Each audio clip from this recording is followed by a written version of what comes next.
no hard feelings naman. Pero syempre gusto ko rin talaga maglaro, gusto ko makatulong sa team. Pero wala.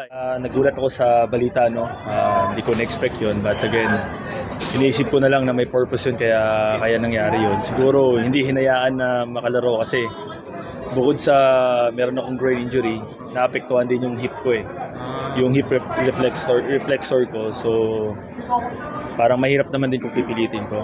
But then again, for me naman, kung talagang ako personally, kaya ko maglaro kahit hindi 100% eh. But then again nga, nangyari yung mga ganitong bagay which is out of control na sa amin, yung mga players. So kailangan ko lang gawin is to support my teammates na lang talaga. All out support na lang sa kanila and to give advice, especially sa mga guards. Ayan. May clearance ka na ba sa doktor na maglaro or kumusta ba ang progress mo? Actually malaki na yung progress talaga since nung day 1 na na-injured ako, but yun nga, wala pang clearance from the doctor. Pero ang target namin is hopefully kung makapasok na ng another round playoffs, doon ako talagang pipilitin na maglaro. Pero yun nga nangyari yung ganito pa.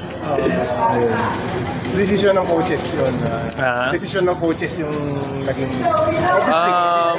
Pero wala akong clear balita, no, update kung anong nangyari. Basta binalitaan lang nila ako na ganun nga yung naging sitwasyon sa akin.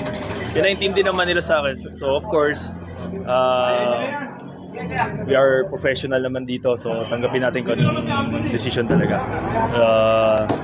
No hard feelings naman. Pero syempre gusto ko rin talaga maglaro, gusto ko makatulong sa team.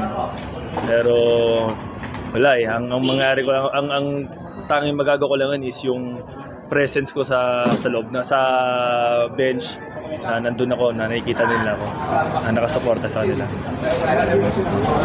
Okay.